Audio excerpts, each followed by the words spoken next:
We return now to our series on the longest war in Afghanistan. Afghan security forces are strained to the limit and unable to stop rampant violence, which is fracturing the country. Warlords, a mainstay of power and force, are stepping into that breach again. Special correspondent Jane Ferguson and producer cinematographer Emily Cassie have our report. These gunmen are the rule of law in this remote, mountainous region in the center of Afghanistan. Groups of fighters patrol and protect these communities, entirely independent of the Kabul government. Instead, they serve under this man, Abdul Ghani Alipur, known as Commander Sword. 20 years ago, there was a sense of hope in Afghanistan, but unfortunately, the situation is getting worse. The government was not able to establish itself in the way people had expected. The democracy that we were establishing never took much of a foothold. And so, he says, the rise of militias and their leaders is inevitable, with security deteriorating across the country. When a nation moves towards destruction, every group is forced to take their security into their own hands. They cannot leave their people behind. This is everyone's right. These fighters' long-persecuted ethnic community, the Hazaras, have been attacked by the Taliban for decades. Alipur says the government doesn't protect them. Hazaras have always been left behind. We can never ensure our rights will be respected. But that fear is felt by many across Afghanistan right now, from the various ethnic groups to civil society and women. As the American military prepares to leave the country, fighting has intensified between government forces and the Taliban, despite both sides technically negotiating in Qatar. And the Kabul authorities are less and less able to provide real security to civilian populations. The state's security forces arrested Alipur in 2018, accusing him of leading a criminal gang of fighters. But violent protests in the capital forced his release. Now, he sticks to his own stronghold in the mountains. Alipur won't let us come to where he normally hides out. He is, after all, a wanted man by both the Taliban and the government. So he's agreed to meet us here in this extraordinarily remote and very beautiful mountainous part at the very center of Afghanistan. The intense security surrounding him is a reflection of this fracturing war. As each group entrenches, men like him have many enemies. His followers say they are providing a service to the community that the government simply doesn't. Without security, people cannot live decent lives. At one point, even schools had to close here, and people didn't have the ability to get on with daily life. With Alipur's movement, our people now live in security, and they can return to school, boys and girls, men and women. They were keen to show us those schools, Alipur himself giving us a tour.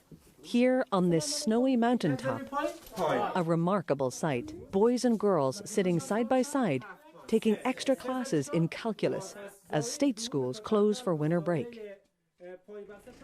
But the reality is, this is not the image of Afghanistan's future either the Afghan people or the international community pictured 20 years ago. Local militias patrolling their own communities, fighting off other militant groups.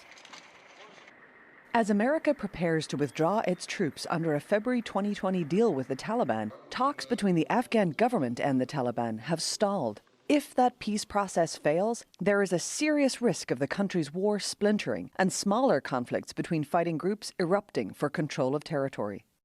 The Afghan civil war of the early 90s, after the Soviet retreat, was devastating, with gangs of fighters plundering the country. That chaos was what eventually led to the Taliban's rise in popularity as communities begged for order. Hopes to avoid repeating history lie with current talks in Doha between the Afghan government and the Taliban. But even if a deal happens, there is no guarantee that various ethnic and social groups in Afghanistan would support it.